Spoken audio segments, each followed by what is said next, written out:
ሰላም ጤና ይስጥልኝ የጃኖ ሚዲያ ቤተሰቦች እንደምን አላችሁ? ዶክተር ዮናስ ነኝ። ዛሬም እንደተለመደው በአንድ ጠቃሚና አስተማሪ ሀሳብ ተገናኘን።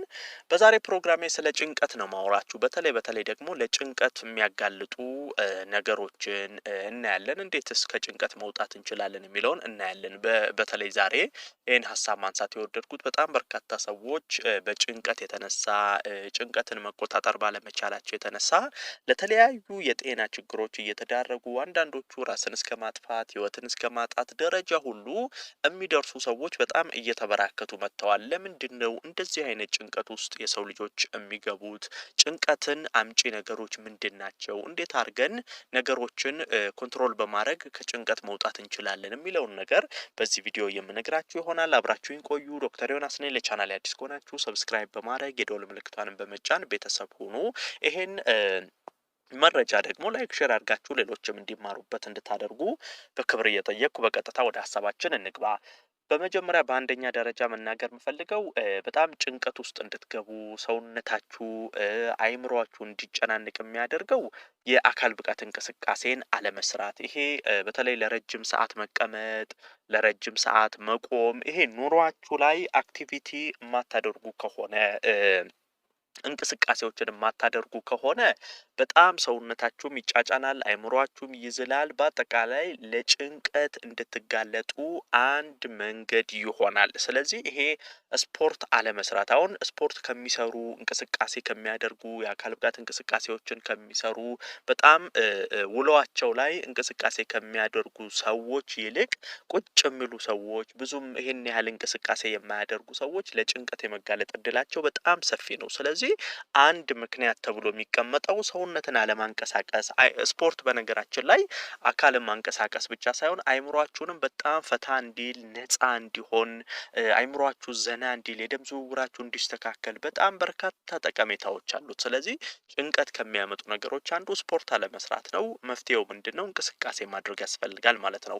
ሌላው በቂ የዚህ የፀሐይ ሙቀት አለማግኘት። በነገራችን ላይ አሁን ቤት ውስጥ የምትውሉ ሰዎች ብዙ ጊዜ አሁን በስራም ሊሆን ይችላል፣ በተለያየ መንገድ ሊሆን ይችላል፣ ወደ ውጭ ማትወጡ፣ በተለይ የጠዋት ፀሐይ የማታገኙ ሰዎች፣ ከፀሐይ ጋር ብዙ ግንኙነት የማታደርጉ ሰዎች ለጭንቀትም ሆነ ለተለያዩ ችግሮች የመዳረግ እድላችሁ በጣም ሰፊ ነው። በዚሁ አንድ ነገር መናገር የምፈልገው በተለይ በአሁን ሰዓት ላይ እየወጡ ያሉ በርካታ ጥናቶች በጣም በርካታ ሰዎች ላይ የቫይታሚን ዲ እጥረት እየተገኘ ነው። ይሄ ከሚሆንበት አንዱ ምንድን ነው? በቂ የፀሐይ ብርሃን አለማግኘት ነው። ቫይታሚን ዲ ዋናው ለሰውነታችን ግብአት የሚሆነው ከፀሐይ ጨረር ከሚገኝ ነው። አሁን ሰውነታችን ጠዋት ላይ ፀሐይ ስንሞቅ ቆዳ፣ ጉበት፣ ኩላሊት ተቀባብለው ቫይታሚን ዲ ሰውነታችን ላይ እንዲመረት ያደርጋሉ። ነገር ግን ፀሐይ የማታገኙ ከሆነ የቫይታሚን ዲ እጥረት በከፍተኛ ሁኔታ ይፈጠራል። እሱ ብቻ ሳይሆን አሁንም እያወራን ስላለው ስለ ጭንቀትም ስናይ እንደዚሁ የፀሐይ ብርሃን አለማግኘት በጣም ከፍተኛ ጭንቀት ውስጥ እንድትገቡ ያደርጋል። ስለዚህ ይሄም መታወቅና መስተካከል ያስፈልጋል።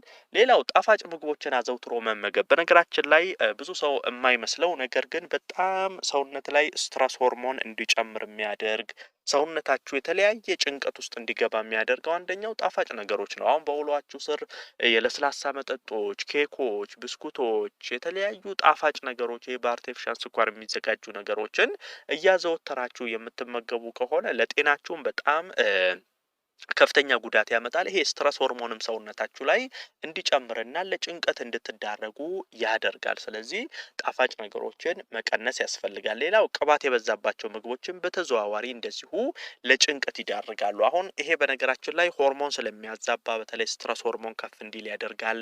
ቅባታማ ነገሮችን አዘውትራችሁ የምትመገቡ ከሆነ የኮሌስትሮል መጠናችሁ ከፍ ይላል፣ የልብ ምታችሁ ይዛባል፣ የደም ዝውውራችሁ በተለይ ለግፊት የመዳረግ፣ ለኮሌስትሮል፣ ለልብ ህመም፣ ለስትሮክ፣ ለእንደዚህ አይነት ነገር የመጋለጥ እድላችሁ በከፍተኛ ሁኔታ ይጨምራል። የሰውነት አቋማችሁ ይበላሻል። የእነዚህ ነገሮች ሁሉ ድምር በጣም ከፍተኛ ስትረስ፣ ጭንቀት ውስጥ እንድትገቡ ያደርጋል። ስለዚህ ቅባት የበዛባቸው ምግቦችንም መቀነስ ያስፈልጋል። ሌላው በተገቢው ሰዓት እንቅልፍ አለመተኛት። በነገራችን ላይ የእንቅልፍ ሰዓታችሁን የምታዛቡ ከሆነ በ24 ሰዓት ውስጥ በቂ እንቅልፍ የማተኙ ከሆነ በጣም ከፍተኛ ጭንቀት ውስጥ እንደምትገቡ ሰውነታችሁም ላይ የተለያዩ የጤና ችግሮች እንደሚፈጠሩ ማወቅ አለባችሁ። አንድ ሰው በ24 ሰዓት ውስጥ ከ7 እስከ 8 ሰዓት የተጣራ እንቅልፍ ጤናማ እንቅልፍ ማግኘት አለበት። በተለይ የእንቅልፍ ሰዓት መዛባት የለበትም። አንዴ 4 ሰዓት የምተኙ ከሆነ አንዴ 6 ሰዓት የምተኙ ከሆነ አንዴ 3 ሰዓት አንዴ 6 ሰዓት እንደዚህ እያደረጋችሁ የምተኙ ከሆነ አይምሯችሁ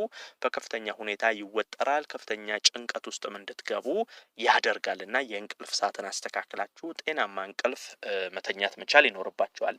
ሌላው በህይወታችሁ ስራውን እንደ ጸጸት ካለባችሁ ይቅርታ መጠየቅ እየፈለጋችሁ ወይ ይቅርታ ያላላችሁት ሰው በውስጣችሁ እንደዚህ አይነት ከስነ አእምሮ ጋር የተያያዙ ችግሮች ካሉ በጣም ከፍተኛ ጭንቀት ውስጥ ይከታችኋል። ጸጸት ካለ ይሄን ባላረኩ ኖሮ ይሄንን ባደረኩ ኖሮ ወይንም ይሄን ሰው እንዲህ ባላረኩት ኖሮ ይቅርታ እየታግኝቼ ይቅርታ ልበለው እንደዚህ በህይወት ባሳለፋችሁት ነገር ውስጥ ባላረኩት ኖሮ ባረኩት ኖሮ ለምን ይሄን አረኩ እንደዚህ እያላችሁ የምትጨናነቁበት ጉዳይ ካለ ጭንቀት በከፍተኛ ሁኔታ እንደሚፈጠር ስትረስ ሆርሞን ከፍ እንደሚል ይታወቃል። ስለዚህ እንደዚህ አይነት ጸጸቶችን ለማጥራት መሞከር፣ ይቅርታ የምትሉት ካለ ይቅር መባባል ያስፈልጋል። በህይወታችሁ ላይ ቂም የያዛችሁት እንደዚህ አይነት የእናንተን ህይወት የሚበጠብጡ ነገሮች ካሉ ያህን ማስተካከል ያስፈልጋል። ሌላው ደግሞ አንድ መናገር የምፈልገው ይሄ ለነገ ብሎ ስራዎችን ማዘግየት። በነገራችን ላይ በርካታ ሰዎች በእንደዚህ አይነት ሁኔታ ጭንቀት ውስጥ የሚገቡ ሰዎች አሉ። አሁን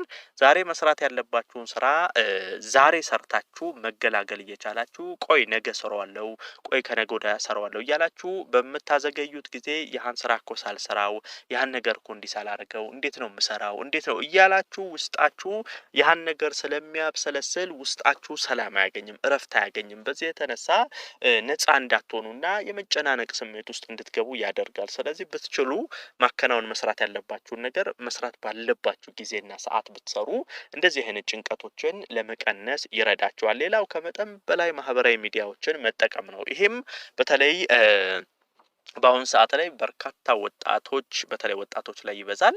እንደ ሱስ የሆነና ማህበራዊ ሚዲያዎችን በጣም ለረጅም ሰዓት መጠቀም እየተለመደ መጥቷል። ይሄ በጣም በጤናችሁ ላይ በአይምሮአችሁ ላይ በጣም በርካታ ጉዳቶችን ያመጣል። ስትረስ ጭንቀት ውስጥ ሁሉ እንድትገቡ ያደርጋችኋል። ይሄ ከሶሻል ሚዲያዎች ጋር በጣም ቅርበት ባላችሁ ቁጥር እንደዚህ አይነት ነገር እያደረጋችሁ በመጣችሁ ቁጥር ከጤናማው ማህበራዊ ግንኙነት ከጤናማው ህይወታችሁ እየወጣችሁ ትሄዳላችሁ። ይሄ ከፍተኛ ድባቴ ውስጥ እንድትገቡ ጭንቀት ውስጥ ስትረስ ውስጥ እንድትገቡ ያደርጋልና ይሄ ማህበራዊ ሚዲያ አጠቃቀማችሁን በልክ ማድረግ ያስፈልጋል። ሌላው መጨመር የምፈልገው ይሄ አሁን አንዳንድ ከኑሮ ጋር የተያያዙ ጉዳዮች ለምሳሌ የኑሮ ውድነት ሊሆን ይችላል። በትዳር ህይወት ወይ ጭቅጭቅ ካለ ደስተኛ ለመሆን የምትጣሉበት ነገር ካለ ይሄ እንደ ግል ህይወታችሁ በማህበራዊ ግንኙነቶች ላይ እንደ ሀገርም እንደ ቤተሰብም ያሉባችሁ ደግሞ ችግሮች ካሉ እነዛም ራሳቸውን ችለው ከፍተኛ ጭንቀት ውስጥ እንደዚህ አይነት ውጥረት ውስጥ እንደሚከቱ ይታወቃል። እና በተቻለ አቅም እንደዚህ አይነት ነገሮችንም ማኔጅ ማድረግ ያስፈልጋል። በአጠቃላይ ጭንቀት ውስጥ የሚዳርጉ እንደዚህ አይነት ጉዳዮችን በማስተካከል በመፍታት አኗኗርን አመጋገብን በማስተካከል ጭንቀትን መቀነስና በጤናችሁ ላይ የሚመጡ ጉዳቶችን መቆጣጠር ያስፈልጋል ማለት ነው። ዶክተር ዮናስ ነበርኩ። ይህን ሀሳብ ላይክና ሼር እያደረጋችሁ ለሌሎችም አጋሯቸው። ለቤት አዲስ የሆናችሁም ቻናሌን ሰብስክራይብ እያደረጋችሁ ቤተሰብ ሁኑ። የዛሬን በዚሁ አበቃው።